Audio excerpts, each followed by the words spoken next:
LA Mayor Karen Bass wants to make Metro free for everyone, but Metro is saying that could cost more than $1 billion a year. A new LAist report is digging into what that price tag can mean and whether it's actually realistic. LAist transportation correspondent Kavish Harjai is here with more. Welcome back to the show, and thanks for being here for this conversation. Thank you for having me. Yeah, I think everybody's ears perked up when you hear the mayor say, hey, we should have Metro free for everyone. Then you hear Metro say this would cost $1 billion a year. Could this ever actually be realistic? Yeah, so, the $1 billion estimate it's from 2021 when Metro last studied this. Okay. And it's actually an estimate that then the Metro executive that oversaw that initiative, it was called the Fairless System Initiative.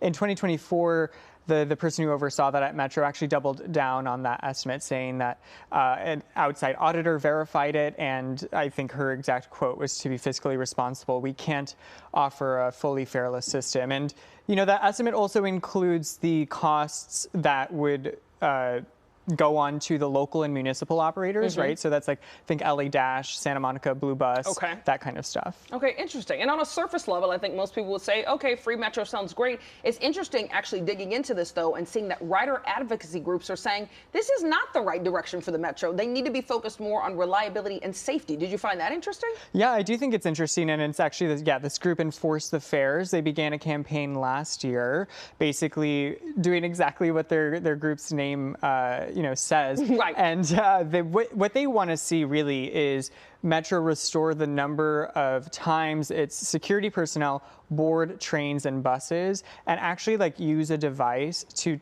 verify that the people on that vehicle paid to be there. Interesting. And it seems Metro's been putting money into making sure that people actually pay, right? Right. So they've been investing tens of millions of dollars in fare enforcement infrastructure. So what that looks like is, if you go to Metro and you see these tall plexiglass doors, they look different from previous sort of fare gates. And these are obviously taller to make it harder to jump over, and they're pretty close to the ground, so you can't really duck under as easily either. And essentially, they spent more than $14 million last fiscal year and have budgeted a similar amount to expand the number of train stations that have those tall fare gates in this upcoming year. Which is very opposite for making people not pay. So what does that say about Mayor Bass wanting this, and seemingly no one else is moving in that direction? Right. So Mayor Bass has been pretty clear that this is a long-term plan, right? She wants to create the sort of situation in which a fare-free Metro looks possible sometime in the future.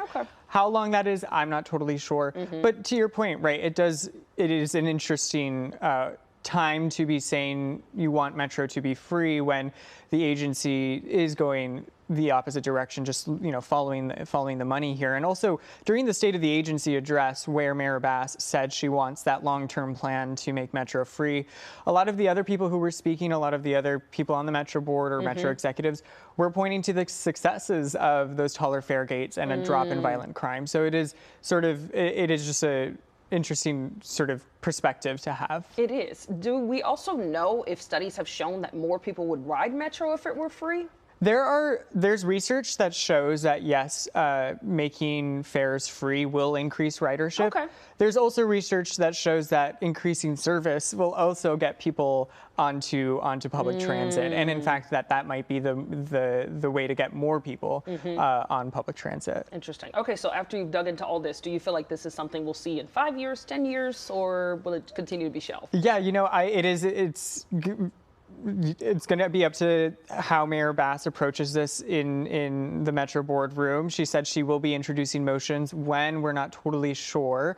But from what I can guess, it'll start with some sort of feasibility study to see what Metro needs to make happen to make the whole system fare-free, and then I suppose we'll go from there. Okay, well, Kavish, you really broke this one down very well, so thank you for being with us this morning. Thank you. All right, we appreciate it. If you want to read that entire article, you should check it out on LAist. We'll put the link on our website, cbsla.com/seen on TV. Now we want